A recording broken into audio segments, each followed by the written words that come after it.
Mais um Elas Falam Tudo no Ar e hoje temos o prazer de receber ela, que é estrategista de imagem, personal branding e criadora da Tués. Formada em artes cênicas com especializações em estilo, branding, visagismo, fotografia e análise cromática. Ela une arte, comunicação e espiritualidade para transformar presença em valor e imagem em expressão da alma.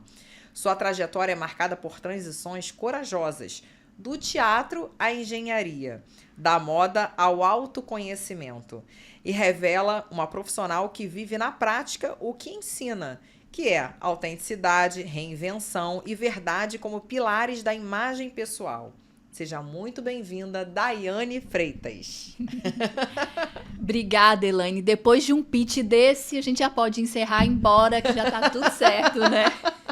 Já falei tudo, Já né? falou tudo, já me vendeu maravilhosamente bem. Tô sentindo os milhões caindo aqui, ó, gente. Ô, Daiane, para começar, vamos explorar as suas raízes. Como você acredita que o fato de ser filha de uma costureira e de um intérprete de música sertaneja influenciou inconscientemente sua sensibilidade estética e sua percepção de identidade desde a infância? Influenciou 100%. Eu sou a junção dessas duas pessoas maravilhosas, da qual eu fui presenteada, intervindo nesse mundo. A minha mãe, costureira de uma cidade interior, da qual todas as pessoas também eram muito apaixonadas por ela, que além de costureira, ela carregava todo mundo no braço. Vambora, você consegue, vem cá, vou te ensinar. Tinha uma paciência incrível, de um talento incrível. Sabe da época que você comprava as revistas na banca de jornal e vinha aquele molde? Sim. Então, você abria aquele molde ali e copiava aquele modelo da revista. Então, ela é costureira dessa época. E ela era muito fã da Princesa Diana. Por isso, inclusive, que eu recebi esse nome. Então, ela copiava todos os looks da Princesa Diana e se vestia igual. Não era uma coisa assim, eu vou me arrumar para ir em um evento. Não, todos os dias a minha mãe estava vestida de Princesa Diana. Chiquérrima. E isso em Goiânia, né? Isso em Goiânia. Essa terrinha maravilhosa. Diretamente do Goiás. Diretamente do Goiás. E falando agora da sua mãe, você perdeu ela com 12 anos de idade. E isso certamente foi um divisor de águas na sua vida emocional, né? Como que essa ruptura afetou o seu senso de pertencimento e moldou sua busca por expressão através da arte? De fato, foi um divisor de águas, Elaine. Porque de uma criança que recebia muito afeto, que se sentia acolhida, do dia para a noite você se ver sem uma mãe. E é algo que, assim, é tão irreal na cabeça de uma criança, que tinha dias que eu acordava, não, peraí, que eu vou acordar, ela vai estar aqui. Como se fosse mentira, como se fosse alguma novela. E como eu vivia, de fato, em uma novela, e tinha uma mente muito criativa, o universo dela me levou para esse ambiente também de criação.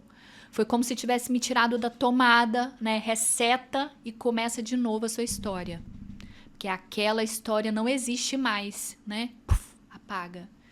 Então, foi um processo muito doloroso, do qual, inclusive, eu entrei em depressão. Da minha depressão, foi desenvolvida uma patologia. Então, eu tive, por um longo período, dos 12 aos 18 anos de idade, disritmia cerebral. Então, eu já rodei por todos os hospitais de Goiânia, com medicamentos fortes, do qual eu me sentia dopada, porque não funcionava. Então, eu me sentia num teste. A verdade era essa, eu me sentia num teste. E é como se eu não estivesse vivendo a vida que eu vim para viver. Então, dos 12 anos aos 18 anos, eu precisei me reinventar e vestir uma armadura para hoje ser essa mulher que eu sou, guerreira, batalhadora, que não se faz de vítima. Por um longo período eu me senti essa vítima, mas depois que eu acordei com um trabalho de autoconhecimento, da busca por entender essa fase, uma desconstrução e por buscar a minha essência. Hoje eu sou a verdade e essência ao máximo. Pura, livre, criativa, e sou muito agradecida, inclusive, por ter vindo da Margarida e ter vindo do Elias.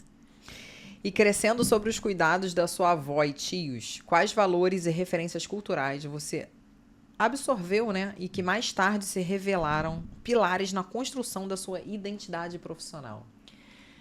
A minha avó, a matriarca, para começar, ela teve 12 filhos. Nossa. Então ela veio da roça.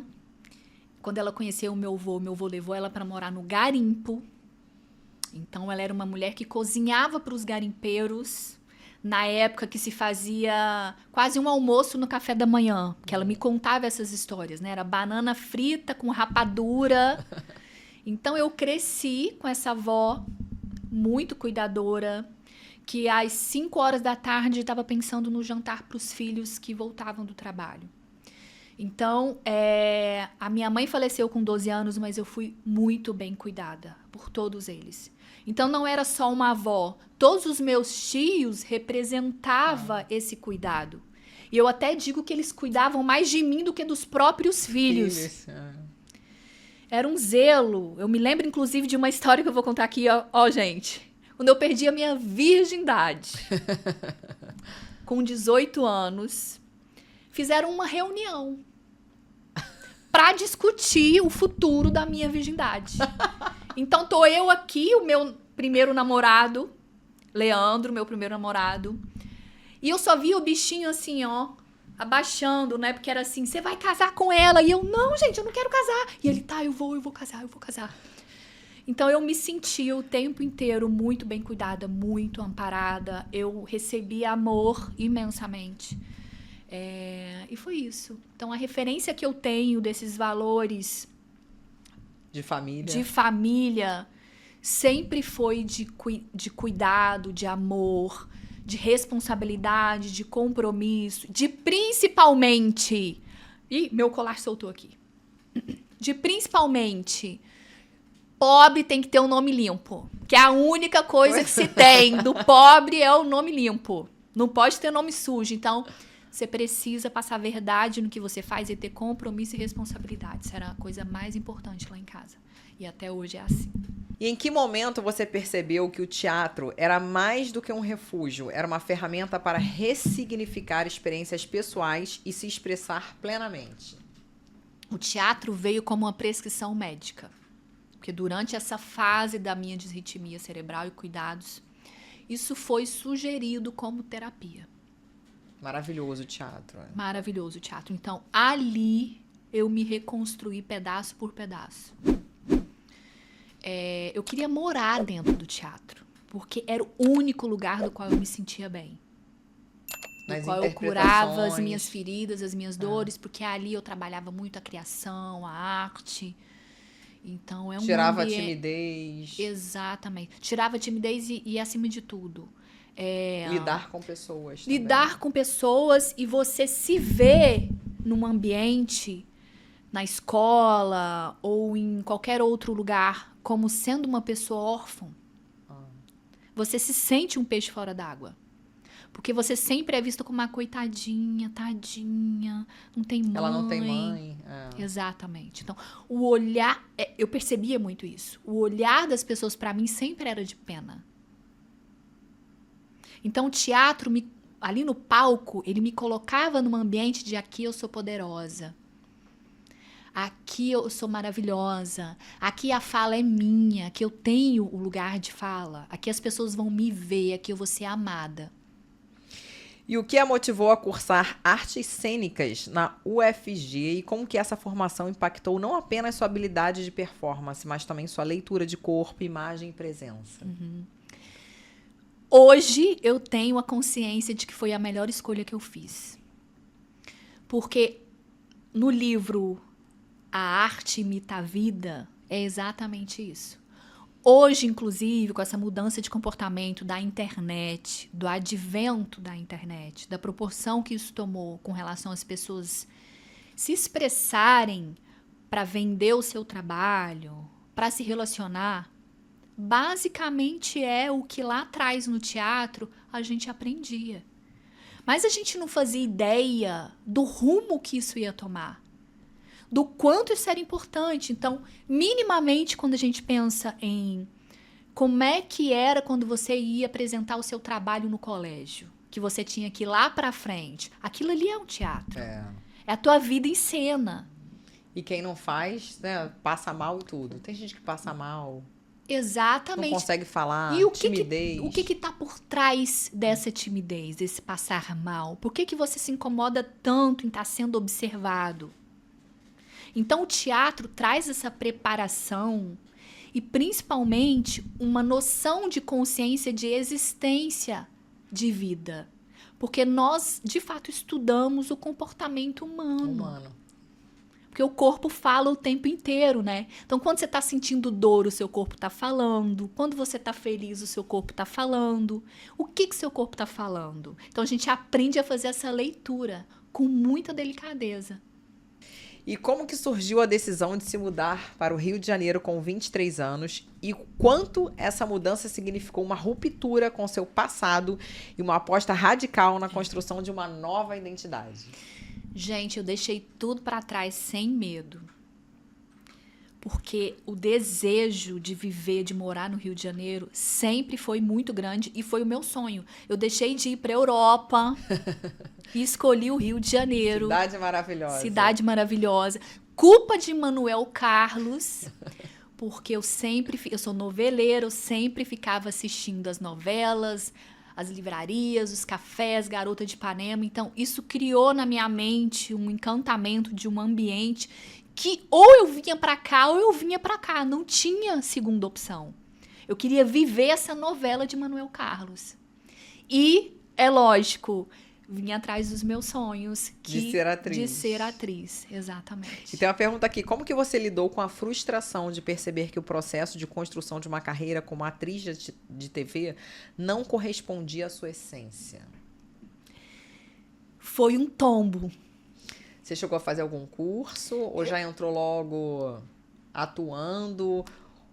Como é que foi? Lá em Goiânia, o meu antigo diretor, ele tinha uma relação muito próxima com o ambiente da Globo. Daqui do Rio. Então, ele me indicou para a Nova das 8, que na época era um programa do Caldeirão do Hulk, que os atores iam para fazer lá uma cena. Daí eu vim para experienciar isso. E não voltei mais para Goiânia. Aqui quis ficar. Mas era tudo tão novo para mim, desconhecido, porque o teatro, a raiz do teatro, ela é completamente diferente de TV. De televisão. Completamente, é um outro universo. Então, quando eu me deparei com todas essas técnicas, eu perdi um pouco o gosto. É como se eu me dou bem para ser atriz de teatro, mas a atriz de TV, naquele momento, é como se tivesse caído um véu, assim. Porque como eu assistia as novelas, eu ficava apaixonada com aquele encantamento, o ver por trás me caiu o encantamento.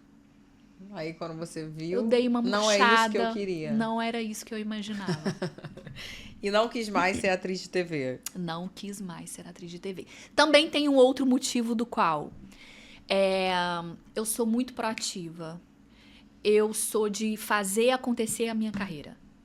Então, ficar esperando que acontecesse pelas mãos dos outros, ser convidada para os testes, eu não tinha paciência disso. Eu já queria, vambora, e aí... E não é assim. Eu não chego com um currículo aqui, né?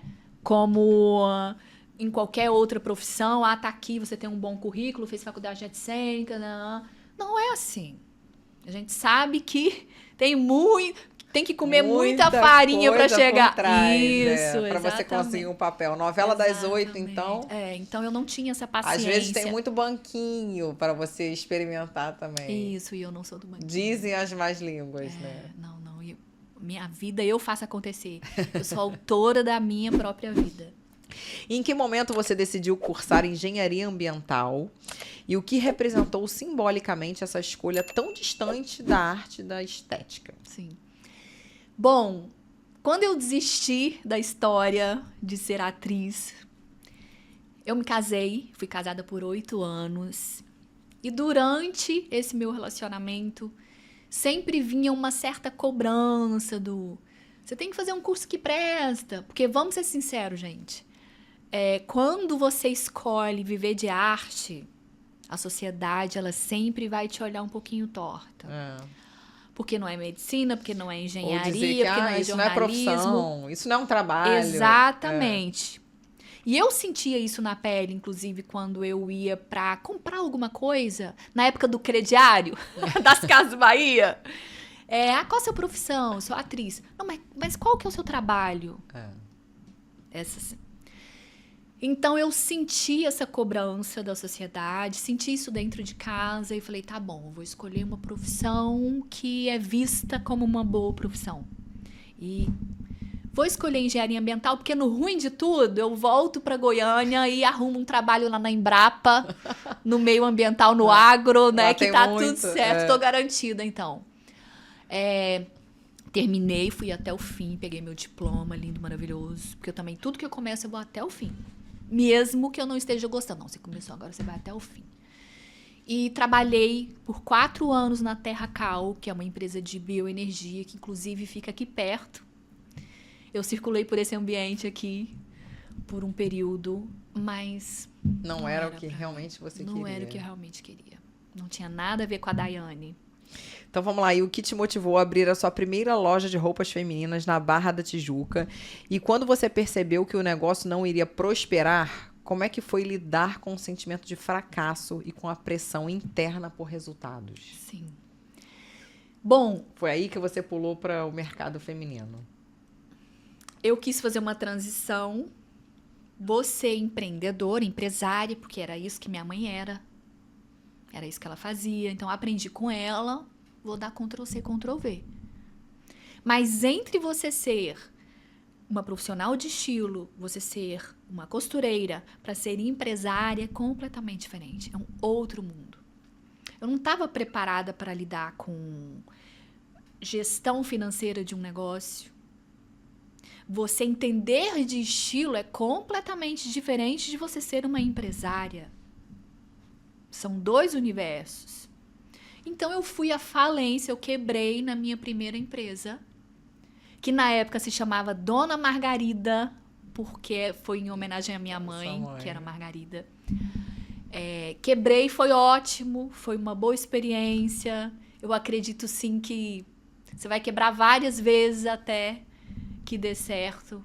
E também tinha o fato de que eu não me sentia pertencendo ao Rio de Janeiro para ter uma boa visibilidade, para ter uma carteira legal de clientes. Enfim, foi isso. E quando você quebrou nessa sua primeira loja, como que essa experiência se transformou em um ponto de virada para a sua atuação no fashion business? Bom, nessa época, a Dona Margarida, ela era uma multimarcas. Então, uma das marcas era Skank, que na época era Skank Brasil. Eu construí um bom relacionamento com a dona da Skank, uma das sócias. E fiquei devendo ela. Eu quebrei e fiquei devendo a marca. Ela era tão maravilhosa, ela foi tão incrível pra mim, que ela falou assim, Dai... Porque eu fui bem sincera, ó, quebrei, não tenho dinheiro para te pagar. Como é que a gente pode resolver isso? Um belo dia ela virou para mim e falou, Dai, vai ter um evento, o Veste Rio, que era uma das primeiras edições, assim. Eu quero saber se você quer ir ficar no stand, cuidar do stand do Veste Rio para mim. Atacado, de moda. Os lojistas de todo o Brasil vêm fazer visita. E eu falei, lógico, claro, meu interesse era pagar a dívida. Fui. Que eu entrei naquele ambiente, meu amor, eu vendi pro Brasil inteiro. Adoro, ainda mais quando vinha goiano, né? Que a gente se identificava logo. Misturou moda, que é o que eu amo. Com vendas. Com venda, com feira de negócios. Pronto, era o meu ambiente. Falei, me achei, é isso aqui. Silvana, obrigada. A Silvana me colocou no universo do fashion business. De lá, eu virei representante de várias marcas, comecei a viajar o Brasil inteiro, participando de Minas Trending, Contemporâneo, Salão Casa Moda no Hotel Unique São Paulo, Veste Rio. De lá eu virei produtora do Veste Rio, trazia as marcas para o Rio de Janeiro. Lojistas também no projeto Logista. E me envolvi bastante com esse universo do fashion business, entendendo mais ainda o outro lado de ser empresária. Então, foi uma experiência incrível. Essa pergunta aqui, como é que foi representar marcas como Skank, que você falou, Ana Fernandes, que arrasava, e eu adorava as roupas de lá. Maravilhoso. Skazi também. E o que aprendizados práticos sobre brands, estilo e comportamento de consumo você extraiu dessa vivência? Gente, ter contato com moda brasileira de alta qualidade, alta costura, alto padrão, é magnífico. Essas marcas, elas não são marcas populares e nem comerciais. A gente não vai no Barra Shopping e não encontra. E tem pouquíssimos lugares que você vai encontrar. Então, hoje você tem acesso pelo e-commerce, né? Só que pelo e-commerce você não consegue conhecer tanta qualidade, né? Então, quando eu falo em Skank, tem muita gente que não conhece. Mas é exatamente aí que tá o interessante da proposta. São marcas exclusivas, são marcas de muita qualidade. Você vê a costura embutida. Costura embutida é significado de alta costura. É raríssimo você ver isso hoje, porque o que acontece é fast fashion, na maioria das vezes, né? Então, assim, o tempo que se leva para produzir uma roupa dessa é muito maior. Por isso ela está num lugar diferenciado. Um lugar que dificilmente você vai ver, lógico, as pessoas vestidas na rua. Mas quando você vê, você reconhece na hora essa roupa é da Skank. Porque tem uma identidade autoral tão grande, um legado, uma história. Então, a experiência de qualidade de roupa brasileira que eu tive foi durante essa fase, trabalhando com Skazi, Orânia, Anny Fernandes, Regina Salomão, Skank. E falando agora da pandemia, né? Porque isso aí, muitas pessoas quebraram e muitas aproveitaram e enriqueceram. A dança das cadeiras, né? Quem estava em cima foi para baixo, quem estava embaixo foi para cima. Quando a pandemia interrompeu os fluxos do mercado atacadista, o que te levou a buscar reinvenção e mergulhar nos estudos de estilo?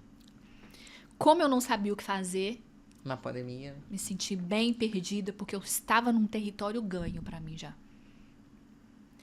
Tava tudo indo muito bem, tava incrível. Eu tinha conseguido me posicionar, do qual eu sempre era indicada. Já tinha conseguido quitar a sua dívida. Exatamente. Graças a Deus, foi assim. E quem imaginar, né? Que a pessoa que você estava devendo te puxou para um... Tudo pode acontecer, olhar, né? Mas sabe o que acontece? Você tem que estar conectada com... com certeza, conectadíssima. Com Deus. Isso tem que ser em primeiro lugar. Você tem que dar essa prioridade do cara tá onde você vai, né? Bom, a pandemia não foi legal para todo mundo, foi algo inesperado. Então, por exemplo, BH, 100% daquela cidade, 70% vive do mercado da moda. Do mercado, Então, muitos representantes que faturavam 50, 60, do nada foi para 5. Você tem noção do que é isso? Então, rapidamente, eu que tenho esse instinto de autossobrevivência, em função de toda a história de vida que eu tive, eu rapidamente criei um modelo de negócio para ressignificar o estoque de peças de coleções passadas. Por quê? Quando chegou a pandemia, que todos os lojistas perceberam que eles não podiam receber mercadoria, as caixas foram se acumulando. E eu senti a responsabilidade de escoar esse estoque. Então, eu falei, vou criar um projeto que ressignifica peças de coleções passadas e criar um grande outlet de todas essas marcas. Então, por 2 anos, eu tive o Outlet Le Monde, que fica aqui na Barra da Tijuca. Vendendo essas peças que Vendendo ficaram essas encalhadas na peças pandemia. encalhadas durante todo o período da pandemia. E eu consegui retornar o dinheiro para o caixa dessas fábricas, o que servia para pagar os funcionários, que eles seguraram a barra dos funcionários por muito tempo. Então, me reinventei nesse primeiro modelo e foi aí que eu tive uma pausa. Falei, agora eu vou estudar estilo. Porque até então eu nunca tinha estudado sobre estilo. Eu tinha uma experiência adquirida pela fase da minha mãe, porque a gente modela o comportamento dos pais, né? Então, é uma herança genética que eu carrego. Mas foi aí que eu resolvi, de fato, estudar estilo. E é como se eu tivesse acordado. Tipo assim, esse é o lugar que você nunca deveria ter se afastado. Eu tinha que ter dado continuidade nesse legado. Mas a vida me levou para outros caminhos. Foi uma boa experiência também. Então, conta um pouquinho como é que foi o seu processo de transição de representante comercial para consultora de imagem. Foi muito rápido. Teve algum desafio, Olha só, Dani? teve um mega desafio. Vou até beber água. Conta um pouquinho pra gente aí. Vou contar a verdade que eu adoro. Babado. Nessa de representar as marcas, eu conheci uma pessoa que tinha uma loja na Olegário Maciel. E essa pessoa estava precisando de ajuda também. Porque passou também pela fase da pandemia. Ela tinha aberto a loja um pouco antes de começar a pandemia. Então, ela fez um investimento grande. Mas, durante a pandemia, ficou com o nome sujo na praça, perdeu crédito. E eu entrei para ajudá-la. Com o meu nome, com o meu CNPJ. Eu abasteci a loja dela de mercadoria. Descia a mercadoria. Como eu tinha muito nome na praça, eu não precisava de um cheque calção. Eles confiavam na minha palavra e mandavam mercadoria. Era 300, 400 mil de mercadoria. De todas essas marcas que eu te falei. Marcas de peso. Então, abasteci a loja e o nosso combinado sempre era final de mês, acerto. Tudo no consignado. Um belo dia 30 de dezembro, ela vira para mim e falou assim, Dai, infelizmente, eu não vou ter o valor para acertar com você. Era um valor alto. E a gente vai ter que passar um pouquinho para frente. E aí eu falei, oi, como assim? Qual que é a previsão? Qual que é a data? Qual que é a previsão? Porque eu nunca tinha atrasado um dia. Todos confiavam na minha palavra, no meu nome. E eu fazia questão, inclusive, de... Quando eu tinha tudo acertado, eu fazia questão de pagar com antecedência. Porque foram 9 anos, eu construí um patrimônio com eles. Foram 9 anos... Você representando as marcas. Então, do dia para a noite, eu perdi esse patrimônio por causa de uma pessoa que eu confiei, que não pagou. Eu dei para ela até o dia 15 de janeiro, que para mim já era muito tempo, do dia 30 de dezembro a 15 de janeiro, para mim já era muito tempo fazer eles esperar isso. Eu não podia imaginar receber uma cobrança no meu telefone. E como eu estava fazendo pressão nela e não estava vindo retorno, eu falei assim, o que eu vou fazer? Eu vou pagar do meu bolso, mas eu não vou contar para ela que eu tô pagando. Porque senão aí que ela vai ficar relaxada, né? Ah, ela tá pagando, deixa eu pagar. Muita gente sabe dessa história, porque as pessoas me acompanharam nessa história, né? Aí eu fiquei um período em depressão também.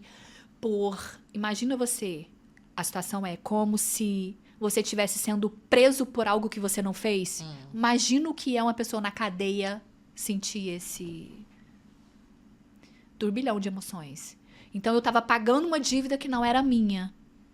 E aí eu me perguntava, meu Deus, o que eu fiz para merecer isso? Pelo amor de Deus. Enfim, resumindo, paguei a dívida, até hoje eu não recebi dela. Entrei na justiça e tá rolando. E como que você mudou para consultora de imagem? A gente quer saber dos desafios que você teve. Então, o desafio foi exatamente aí. Falta de capital. Eu fiquei sem o crédito na praça, meu nome foi pra vala. Eu tive que me reinventar novamente. Então, Aí foi quando agora você começou eu vou a me estudar. posicionar como consultora de imagem, vou a fundo na estratégia de imagem, deixa eu ver o que eu preciso fazer para entrar nesse mercado com tudo. E foi 3 meses. Todo o dinheiro que eu investi, ele retornou muito rápido. Você começou a estudar análise cromática, visagismo, branding, fotografia. Exatamente. E como que você integrou todos esses saberes de maneira única ao seu método de trabalho? Só uma observação. Fotografia. Olha só. No período que eu estava fazendo a área de engenharia ambiental, ainda havia aquele desejo de estudar algo da área de criação. Eu não queria entregar os pontos. Então, ao mesmo tempo que eu estava fazendo engenharia ambiental, eu estava fazendo fotografia no ateliê de imagem no Morro da Urca. Eu fechei uma grade de 3 vezes por semana em um, 2 vezes por semana em outro. Sim. Tudo escondido. Mas deixei a fotografia para lá. Naquela fase, eu fazia um book ou outro de uma amiga, mas não achei que isso pudesse me trazer money. Vou viver disso aqui. Hoje, com a realidade que eu vivo, da estratégia de imagem, todas essas minhas escolhas fazem sentido. Todas. As artes cênicas, a fotografia, o branding. Eu precisava minimamente entender de marca para estar trabalhando marca pessoal e fazer gestão da imagem das pessoas, né? Estilo, porque eu digo que tem estilo em tudo. Estilo não é só sobre roupa, gente. Tem estilo no carro que você compra, no seu cachorro. Tem estilo na roupa que você veste. Tem estilo no microfone que você escolhe. Em tudo isso está impresso um estilo. Cada um tem o seu, né? Então, é sobre autoconhecimento. Juntei tudo, fiz aí uma boa feijoada e consigo extrair e linkar essas informações. E eu adoro linkar. Você consegue ver em um macro, um panorama macro, muita identidade e montando esse quebra-cabeça de quem é uma pessoa. Para você conseguir. Hoje é isso que você faz. Hoje é isso que eu faço. Eu adoro. Ela me veste super bem aqui no podcast.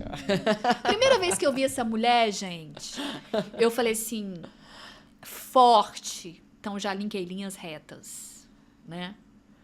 Porque ela transmite muita força na postura dela, no falar, na comunicação dela. Tem muita força imprimida. Então eu falei linhas retas.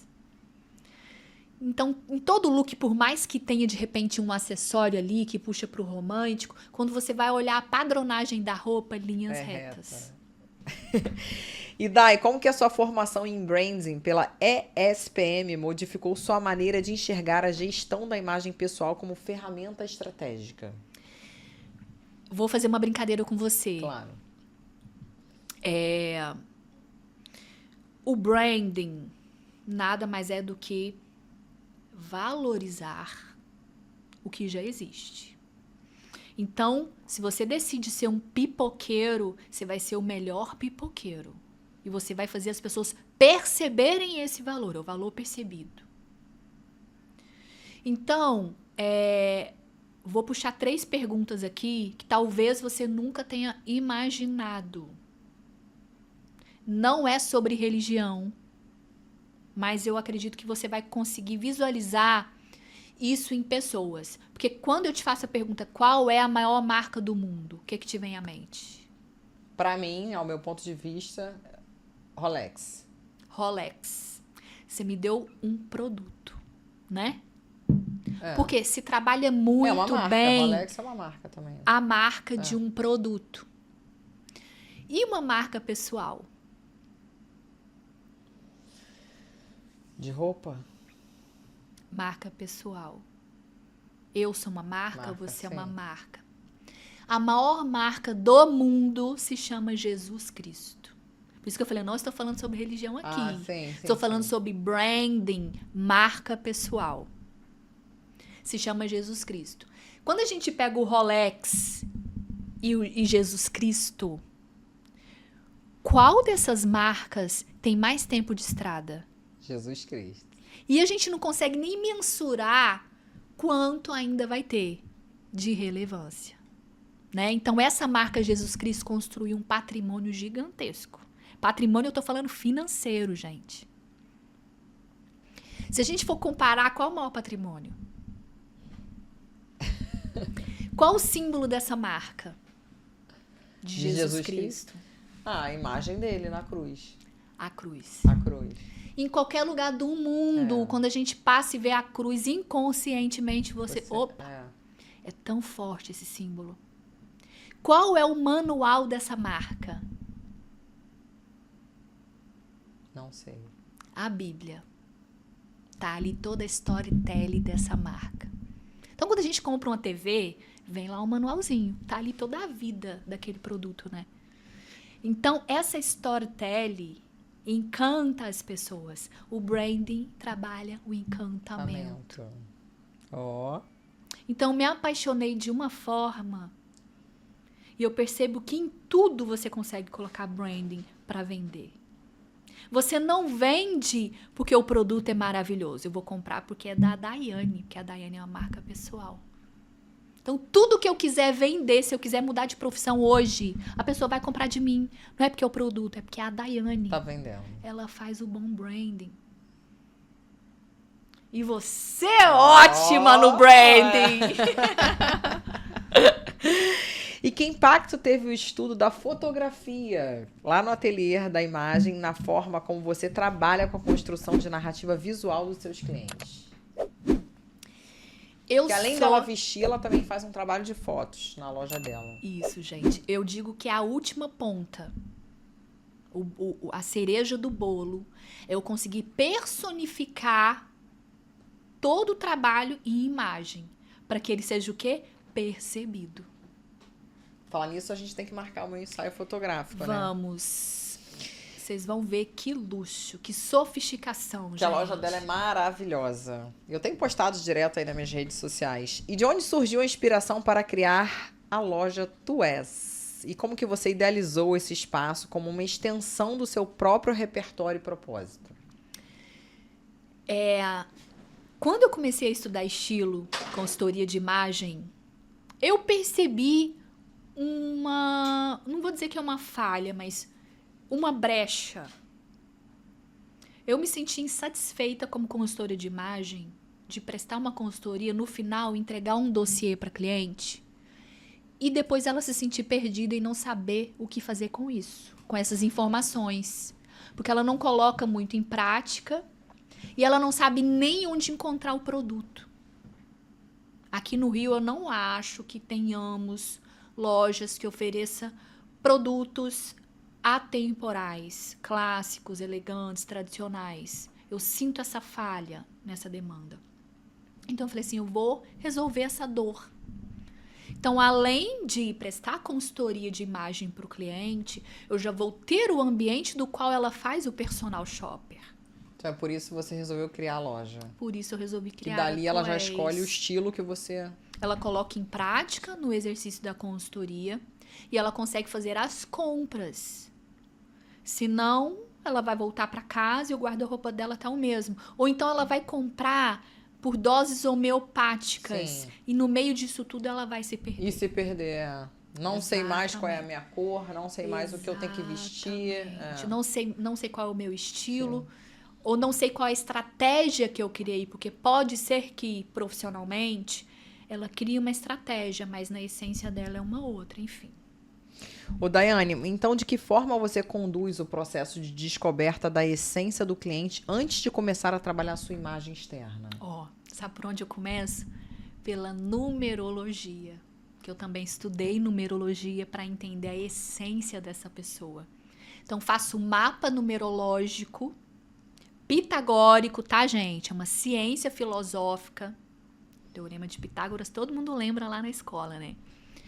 Eu faço esse mapa numerológico para entender os desejos, o caminho de vida, como essa pessoa se expressa, qual a sua missão. Eu vou no mais profundo que tem para começar daí a buscar cumprir os nossos objetivos. Porque talvez nem mesmo essa pessoa saiba o que ela quer. É. Então preciso extrair dela o que ela nem sabe. E quais são os primeiros sinais que você identifica quando uma pessoa está desconectada da própria imagem? Totalmente perdida, né? Ó, nós estamos recebendo um excesso de informações pelo Instagram todos os dias, constantemente. Então, o que mais acontece, o que mais é comum, as pessoas modelarem o comportamento das outras. Então, eu recebo constantemente direct de amigas. Amiga, o que você acha disso aqui? Porque ela tá seguindo um modelo, mas que no fundo não é ela. Tipo, tá querendo acompanhar algo que tá O nas mercado. redes sociais, que tá na moda, mas não combina com o estilo dela. Não combina com o estilo dela. Então, o que eu digo pra todo mundo é, primeira coisa, o autoconhecimento da imagem. Pra você se encontrar. Porque, a princípio de tudo, quando você nasce, nós somos frutos do meio. Quando você nasce, quem te veste? Mamãe e papai. Mamãe e papai. A sua mãe teve uma influência, ela também foi vestida por alguém. Existe uma herança genética até no vestir. No padrão de cores que é escolhido. Então, por uma fase que muito você vai olhar para o espelho, que muito acontece sabe quando você não fica satisfeito com nada, que você olha, veste um monte de coisa, ai, não tenho nada no guarda-roupa. Tem um monte de roupa. Mas você tá passando por essa fase de olhar e falar, você sente que não é você, mas você não consegue ouvir as suas emoções. Aconteceu isso comigo depois que fui mãe. Que eu falei É que eu bem ia fazer comum. a limpeza do guarda-roupa. Eu falei, gente, esses vestidos a vácuo não cabem mais Não em sou mim. eu. Não é Faz mais parte eu. de um outro momento, uma outra fase. É uma E Dai transição. agora está me reinventando. Eu estou amando essa nova fase. Olha só, gente, eu digo que a roupa encontra o dono e não o contrário. Quando eu entrei na sua loja, né? Quando a gente começou a experimentar as primeiras peças, eu falei, meu Deus, é desse jeito aqui isso. agora que eu quero andar, né? Então sempre foi, mas você não sabia. Não sabia. Isso que é ótimo, a gente desmistifica um monte de coisa. E Dai, você fala sobre espiritualidade e filosofia como pilares do seu trabalho. Que correntes filosóficas ou tradições espirituais mais influenciam sua abordagem? Ó, eu falo espiritualidade porque Deus está acima de tudo pra mim. Pra mim também. Sou fã demais. Mas eu não tenho uma linha religiosa. Você é cristã? Eu sou cristã. Ele é meu guia. Jesus Cristo é o meu guia. A história dele pra mim é fantástica. Foi um guerreiro, marqueteiro. Mas o que a Daiane acredita é estado de consciência. Olhar pra dentro. Não buscar fora o que você tem que buscar dentro. Então, tem como você exercer a espiritualidade no seu dia a dia, nos relacionamentos pessoais, na forma como você trata o outro e, primeiro, na forma como você trata a si próprio. Você já vai estar com uma intimidade com Deus tão profunda, conectada, 100%. Você não precisa estar... Eu digo que a igreja está dentro de você. Então, o reino dos céus está aqui dentro. Você não precisa comprar o terreno, né? Você pode acessar o reino dos céus a hora que você quiser. E aonde quiser. E aonde você quiser. Porque quando você olha para a natureza, você pode ir na igreja quando você vai à praia. Que, inclusive, eu costumo dizer isso pro meu namorado quando ele tá lá no campo jogando. Você tá na sua igreja, né? E é isso. Você pode encontrar com Deus lá na sua igreja quando você tá praticando um esporte. Quando você tá ajudando alguém. Dando uma caminhada na orla. Dando uma caminhada na orla. Deus deixou esse mundo belo, com todas essas cores. Tudo dá certinho, né? Quando você olha para essa paisagem, você vê alguma coisa errada? Em fora de ordem? Você não vê, né? Tá tudo encaixado, a nuvem, aquela paisagem linda, tudo faz sentido, né? O mar, E quais técnicas você utiliza para mapear as dores, desejos e valores do cliente antes de propor uma estratégia de imagem? Existe um teste de estilo que quando a pessoa fecha com o serviço de consultoria de imagem, a primeira coisa que ela recebe é um link, um formulário teste de estilo. Esse teste é um teste psicológico, do qual, através de imagens, ela vai me apontar os seus desejos mais ocultos. No final desse formulário, ela vai contar para mim quais são as suas dores. E é muito engraçado, porque às vezes quando eu tô recebendo um WhatsApp, Dai, não entendi direito essa pergunta. Quando você era criança, tinha alguma coisa do qual te afetava mais, que você sofria bullying no colégio, etc e tal. Você cresceu com essa dor. Essa dor, ela existe hoje ainda, por mais que quando adulta a gente esconda. Muito bem, né? Mas essa dor existe. Eu preciso saber o que te incomoda para trabalhar isso em você. Primeiro, para você se amar com isso que existe. Porque você vai ter que se aturar pro resto da vida. Né? Então, vou falar da minha dor. Eu tenho uma testinha bem proeminente, né? Meu terço superior é bem proeminente. E durante a minha fase da adolescência, eu andava com uma franjinha para tampar a testa. Para tampar. Para tampar a minha testa. Isso me incomodava profundamente. Era uma dor, porque eu recebia vários apelidos. Não vou entrar aqui em quais são. Somente agora, tem pouco tempo, depois que eu estudei estilo e visagismo, é que eu entendi a importância da minha testa na minha vida. Poucas pessoas têm o privilégio de nascer com a testa desse tamanho. Isso aqui é o maior símbolo de sabedoria, inteligência e sagacidade de um ser humano. Então, meu amor, a franjinha não existe mais. Eu quero mais é mostrar para todo mundo a minha testa linda, maravilhosa. Até Rafa Kalimann tem testão, não tem? Aí tá então, linda também, igual você. Tá vendo? Em que medida seu trabalho impacta a autoestima dos clientes e como você lida com essa responsabilidade? A autoestima vem de Deus. Então, quando alguma mulher me procura, muitas vezes ela tá acima do peso. E ela vem achando que uma roupa bonita ou mudar o estilo vai resolver. E como uma boa consultora de imagem, eu olho para dentro. Eu não estou lá para vender uma roupa. Aquele ambiente é mais, tem que ser mais do que isso. Então a primeira coisa que eu faço é, você precisa se amar em primeiro lugar. Ou muitas vezes ela não está nem se sentindo amada por Deus. Então eu trago ela para esse lugar de conexão espiritual com o divino, para ela entender que ela é filha do poderoso. Quando ela está nesse lugar, ela vai para academia, ela vai querer fazer tua unha, que é o básico, que muitas mulheres quando estão nesse lugar, nem fazer a unha ela tem motivação. E é uma coisa pequena. Vaidade zero. É uma coisa pequena. Então, quanto dirá... Detalhe, muitas mulheres, a maioria delas, que estão nesse lugar, elas estão passando pelo processo, fase dos 40, que elas precisam fazer a reposição hormonal.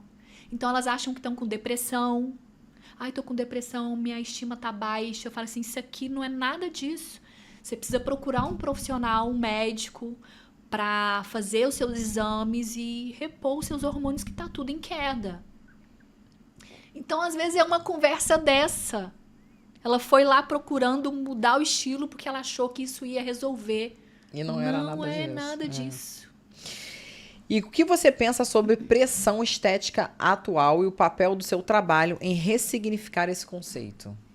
De todas Ótima essas pergunta. informações da Adorei, moda que a gente recebe. Adorei essa pergunta. Olha só, nós estamos exatamente no momento que estamos vivendo o boom espiritual.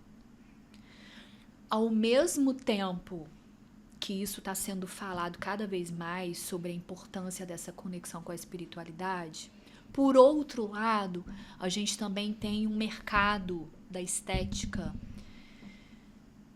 a busca pela longevidade na estética de uma forma agressiva. E como consultora de imagem, eu digo que existem dois lados muito latentes. Existe, por exemplo, a harmonização facial sofisticada e existe a cafona. Então, nosso trabalho como consultora de imagem, estrategista, é refinar o teu olhar para o que é sofisticado. E manter muito do natural. Manter a naturalidade da pessoa. Exatamente. É isso que eu acho chique também. Porque existe uma saúde estética nisso. Que é você não se transformar em um monstro daqui a 10 anos, né? Ô Dai, como mulher empreendedora, qual foi o momento mais desafiador da sua trajetória e como que você superou? De todas as empresas que eu já tive, eu sempre tinha muito medo de ir sozinha. Eu sempre estava amarrada em alguém. Preciso de um sócio, preciso de uma parceira, isso, daquilo. Só que como eu já levei muita porrada de sócio, de parceiro, eu falei, agora com a Tués eu vou sozinha. Porque eu ouvi de uma amiga minha, sempre o sócio ou parceiro eu tinha que carregar. E uma amiga minha, um belo dia, virou pra mim e falou assim, Dai, você não precisa disso. Você já percebeu que é você que faz tudo? Que você tem que ficar carregando as pessoas? Você não precisa disso. Você pode delegar, contratar pessoas. E você tá há quanto tempo com essa loja? Mas eu me sentia insegura. A Tués no Città tem 2 anos. A Tués no Città tem 2 anos. Ou seja, eu sobrevivi. Eu fui sozinha e sobrevivi. Tá tudo indo muito bem. Aliás, nunca teve tão melhor. Que maravilha. Porque eu confiei em Deus, acreditei que eu era capaz. Eu fico feliz de poder estar te ajudando nisso. E você querida, me ajudando demais na minha imagem maravilhosa. Eu fico muito feliz. Eu quero te presentear com 2 rodízios do Barra Grill pra você ir com o namorado. Ele vai amar, que delícia. Obrigada. E degustar um rodízio maravilhoso. E Dai, o que você diria para mulheres que, assim como você no passado, sentem que fizeram tudo errado, mas desejam recomeçar? Eu diria que existe um caminho, um processo do qual você tem que atravessar, que é o deserto. Aquele lá da storytelling de Jesus Cristo. Que não existe outra rota, você vai ter que passar por aí. E o que você está vivendo é o que você tem que viver para você evoluir. Então, Concordo. Você não está escolhendo nada errado. Não existe nada errado, assim como essa arquitetura do belo que Jesus fez. Não existe nada errado. Você está passando e vivendo o que você tem que viver. E quando você pensa no impacto que deseja deixar no mundo, para além da estética, da imagem e da marca pessoal, qual é o legado mais verdadeiro que você quer que as pessoas lembrem quando ouviram o nome Daiane Freitas? Eu sou muito conectada ela me ensinou alguma coisa. Então, eu tenho que ter esse sentimento de que eu servi para alguma coisa. Porque se eu não servir para te ajudar, para te ensinar, eu não servi para nada. É só isso. Amiga, adorei te receber aqui. Obrigada. Eu quero avisar a todos que quem quiser conhecer essa loja maravilhosa que me veste aqui nesse estúdio lindo, e eu saio também, são altas roupas lindas que eu tô publicando também no meu Instagram e marcando a Tués aqui no Città América. Venha, faça uma consultoria de imagem, porque ela arrasa. Obrigada, meu amor. Tô muito feliz de ter vindo, tô muito feliz de ter você também na minha vida, porque também me ensina a ensinar, porque eu vou aprendendo, né, cada vez Com mais. certeza é uma troca. É uma oportunidade maravilhosa. E você Obrigada. tem muito ainda para conquistar pela frente. Amém. É isso aí, galera. E para você que ainda não acessou o canal, entre aí no Elas Falam Tudo, ative o sininho para receber as notificações e curta também os vídeos. Beijo e até a próxima quinta.